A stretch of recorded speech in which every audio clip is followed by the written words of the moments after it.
नर्मदे हर सीताराम। आइए आज आपको नेपाल में एक नदी से मिलवाते हैं। अब आप सोच रहे होंगे अचानक नेपाल कहाँ से आ गया। तो ये जानकारी आपको दे दें कि इस समय ये दास नेपाल में है। जनकपुर परिक्रमा के लिए नेपाल आना हुआ था। 15 दिन की परिक्रमा की, मिथिला माध्यमिकी परिक्रमा, और इसके बाद आ गए अन्य दर्शन के लिए। पता चला कि जैसे भारत में 4 धाम हैं, उसी तरह से नेपाल में भी 4 धाम हैं। ये 4 धाम हैं वाराह क्षेत्र, पशुपति क्षेत्र, मुक्तिनाथ क्षेत्र और रुरु क्षेत्र। जब इन 4 धामों के बारे में पता चला तो मन में ये विचार आया, ये संकल्प आया कि क्यों न इन 4 धामों की भी यात्रा कर ली जाए। बस निकल पड़े। अभी पहले धाम वाराह धाम की ओर जा रहे हैं, जहां भगवान वाराह का प्राकट्य हुआ था। उसकी कहानी आगे बताएंगे। इस रास्ते में चलते हुए कई नदियों से भेंट हो रही है। वैसे तो ज़्यादातर नदियां इस तरह रेत में बदली हुई हैं। वर्षा काल में ये पूरी भरी होती हैं। जहां तक दृष्टि जाती है केवल और केवल जल दिखाई देता है। लेकिन इस समय जैसे ही ग्रीष्म काल प्रारंभ हो जाता है, ये इस तरह रेत में बदल जाती हैं। चारों तरफ इनके रेत ही रेत भर जाता है। जो रेत ये हिमालय से लेकर, ऊपर हिमालय की पहाड़ियों से लेकर यहाँ तक आती हैं, वो यहाँ छूट जाती है और नदी कहीं आगे बढ़ जाती है, कहीं खो जाती है। यहाँ की कुछ नदियों के बारे में भारत के लोग बहुत अच्छे से जानते हैं। खासकर कोसी के बारे में बहुत जानते हैं। कोसी का उपद्रव बिहार होते हुए हिंदुस्तान में आता है। वो नदी भी यहीं नेपाल से निकलती है। आगे उस कोसी में अवगाहन करेंगे, उस कोसी को प्रणाम करेंगे। देखिए, ये नदी के बीच का हिस्सा है। कुछ डेल्टा नुमा रेत के ऊपर हरियाली शेष रह गई है। ऐसी हरियाली जो निचाट निर्जल में भी अपने लिए जीवन तलाश लेती है। तो उस कोसी के बारे में आपने सुना होगा। अगर थोड़ा सा आध्यात्मिक अभिरुचि है तो कमला के बारे में सुना होगा। कमला को माँ लक्ष्मी का अवतार माना जाता है। जैसे भारत में गंगा को पावन नदी के रूप में पूजा जाता है, ठीक उसी तरह से नेपाल में कमला हैं। कमला को उसी तरह पूज्य माना जाता है। अभी वाराह क्षेत्र की ओर बढ़ते हुए पीछे एक गांव आया, मुरकुंडी। उस मुरकुंडी से एक छोटी सी नदी हमारे साथ चली। धार अभी भी उसकी पतली है, लेकिन यात्रा उसकी सुखद दिख रही है। यात्रा उसकी विस्तार लिए हुए दिख रही है। ये जाकर कोसी में मिल जाती है। यूं तो दूरी की दृष्टि से देखा जाए तो यही कोई 40-50 किलोमीटर की यात्रा है इसकी। लेकिन वाराह क्षेत्र पर चलते हुए तीर्थयात्रियों का संग साथ ये देती रहती है। और दूर से देखने पर यह आभास होता रहता है कि जल है और कभी प्यास लगेगी, कोई तृष्णा आएगी तो ये तृप्त करेगी।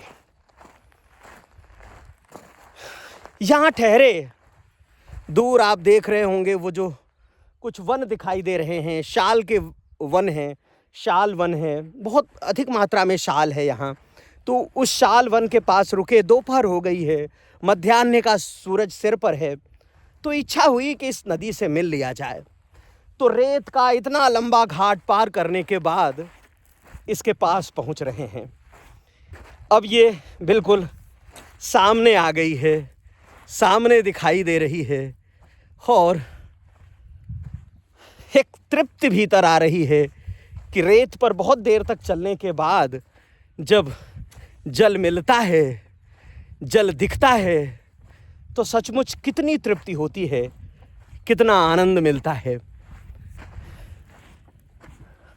आप देख सकते हैं ये कोई बहुत बड़ी नदी नहीं है, इसको यूं चल के पार किया जा सकता है। छोटी सी नदी है, बहुत धीमा सा प्रवाह है, लेकिन जल बहुत निर्मल है, अत्यंत निर्मल जल है इसका। मन कर रहा है कि अब इसमें उतर जाया जाए। इच्छा हो रही है कि ऐसे इसका बहाव नहीं देखा जा सकता, इसमें उतरा जाना चाहिए, इसको छुआ जाना चाहिए, इसको पिया जाना चाहिए। जब तक इसे छुएंगे नहीं तब तक उस स्पर्श का बोध भीतर उतरेगा नहीं जो कोई भी नदी देती है। चलिए चलते हैं। इसका पौराणिक क्या महत्व है वो तो ज्ञात नहीं है, स्थानीय लोगों से बात करने पर ही पता चल पाएगा, लेकिन इसकी भौगोलिक यात्रा के साक्षी तो हम लोग हैं। इस भौगोलिक यात्रा में कुछ दिनों का साथ इसका मिला है। लगभग तीन पड़ाव हम इसके तट पर बिताने वाले हैं। 2 पड़ाव बिता चुके हैं, 1 पड़ाव और भी आएगा। तो ये त्रिभुगा है, इसको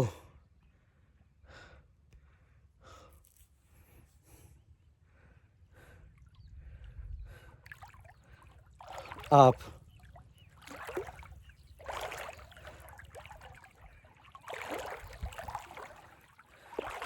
इसकी कलकल और छलछल को आप महसूस कर सकते हैं, सुन सकते हैं और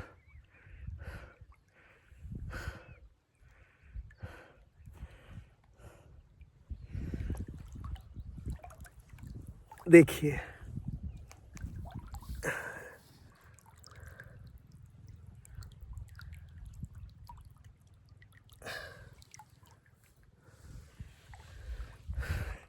ये त्रिभुगा का जल है।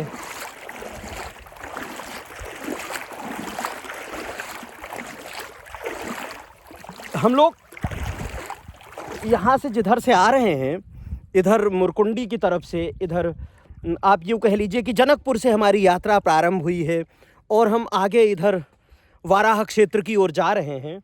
तो जनकपुर से तो ये साथ नहीं आई है, जनकपुर से दूसरी नदियाँ साथ रही हैं। ये जहाँ से साथ मिली है मुरकुंडी से, ये पहला अवसर है कि जब हम इसमें उतर पाए हैं। जाने क्यों नदियाँ मुझे बहुत आकृष्ट करती हैं। कोई भी नदी हो, अगर वो निर्मल है, अगर वो बह रही है, अगर वो अपने साथ हमारे पाप बहा कर ले जा रही है, अगर वो इतनी समर्थ है कि हमारे पापों को सह सके, तो हमेशा बहुत सम्मोहित करती है, बहुत लुभाती है।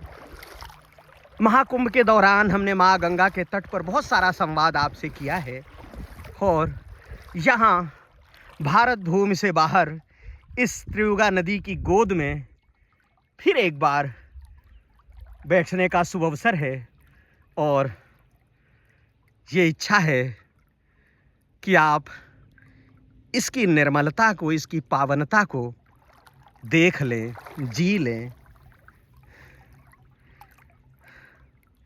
सच कहें, ये जो ऊपर पहाड़ पर वन दिखाई दे रहा है ना, ये नदी और वन का साथ, नदी और पहाड़ का साथ जब से धरती है तब से है।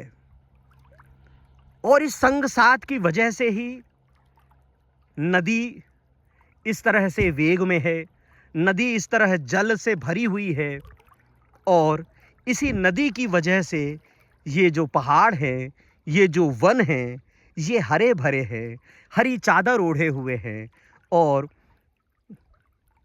नैनों को, आँखों को हरियाली बाँट रहे हैं।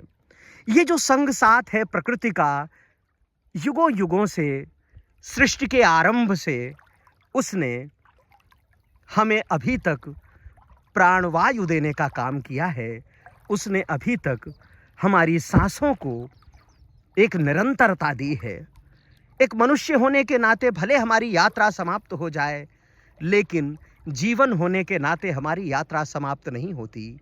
हम निरंतर बहते रहते हैं, बढ़ते रहते हैं।